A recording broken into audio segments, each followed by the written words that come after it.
Think about what you did the last time you needed food. Maybe you grabbed your keys, drove 10 minutes, pushed a cart down a fluorescent lit aisle, and came home with a week's worth of everything neatly packaged and labeled. Start to finish, maybe an hour, maybe less. Now ask yourself this. What did that same errand look like for the first 300,000 years of human existence? Before the supermarket, before the farm, before anyone had ever planted a single seed on purpose. What did it actually mean to go and get your food? The answer is one of the most fascinating and surprisingly beautiful things you will ever learn about who we are. For the overwhelming majority of human history, getting food was not a transaction. It was a relationship, a living, breathing, daily negotiation with the landscape around you. And the people who did it best weren't just physically strong. They were, by almost any measure, some of the most knowledgeable human beings who have ever lived. Here is what it actually looked like. The Hadza people of Tanzania are one of the last remaining full-time hunter-gatherer populations on Earth. Researchers have been studying their way of life for decades, and what those studies reveal is a window straight into the world our ancestors inhabited for hundreds of thousands of years. Alyssa Crittenden, a nutritional anthropologist at the University of Nevada, Las Vegas, has spent years doing fieldwork among the Hadza. She describes their diet as vastly diverse and extraordinarily well-balanced, almost exclusively hunted and foraged within their environment, none of it processed, none of it farmed. The Hadza diet centers on five things: berries, tubers, baobab fruit, meat, and honey. And when researchers asked Hadza adults to rank these foods by preference, the results were both completely logical and oddly touching. Honey came first, by a wide margin. The Hadza consider it the finest thing the landscape offers, and they are not wrong. Honey and bee larvae together provide dense calories, fat, and protein in a single find. Studies have recorded honey making up around 15% of the total Hadza diet. Meat came second among men, berries came second among women, and tubers, tough, fibrous, deeply buried, requiring real physical effort to extract, came last. Not because no one ate them, but because everyone preferred something better when they could get it. That right there is a detail that makes ancient humans feel suddenly, recognizably human. Now here is the part that most people have never really thought about. Going to get that food was not simple.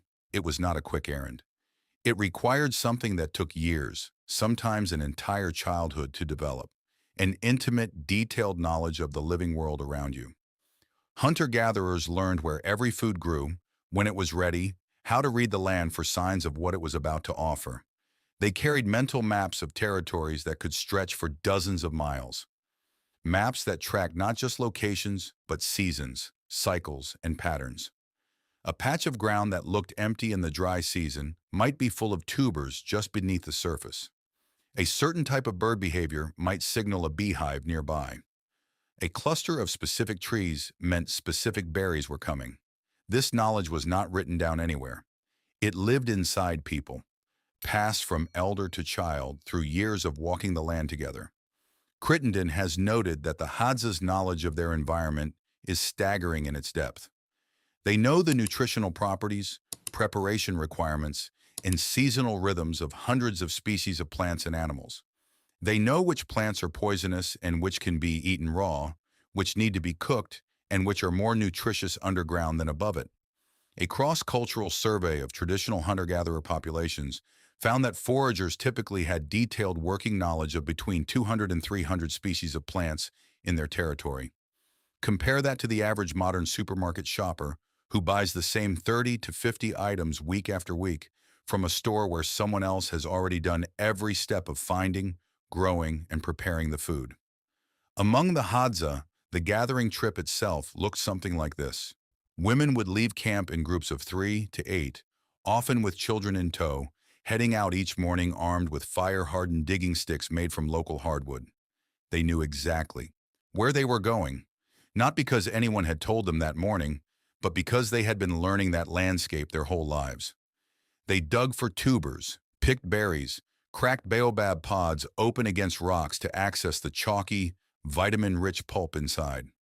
They worked for several hours, returned to camp, and shared what they brought back, not just with their own family, but with the wider group. Sharing was not optional. It was the social architecture that made survival possible for everyone. Men went out differently, often alone or in small hunting groups, tracking game across enormous distances, sometimes following a trail for an entire day before finding what they were after. But they too gathered opportunistically along the way, collecting honey when they found it, eating berries as they walked, returning with whatever the landscape gave them that day. And sometimes the landscape gave them nothing. This is the part of the story we tend to leave out when we romanticize ancient life. There were lean days, hungry ones. The Hadza's diet shifts dramatically between the wet and dry seasons. In the wet season, berries and honey and baobab are abundant. In the dry season, when the fruit disappears, tubers become the fallback. Not preferred, not exciting, just necessary. A Stanford University study published in 2017 tracked the Hadza's gut microbiome across the seasons and found that the diversity of their gut bacteria rose and fell in direct response to these dietary shifts. A biological flexibility that our own guts, fed on the same processed foods year-round, have largely lost. But here is the thing that strikes me most about all of this. When the Hadza women returned to camp every afternoon, arms full of whatever they had found, it was not just a delivery of calories. It was a report from the living world. This is what's ready. This is what's coming.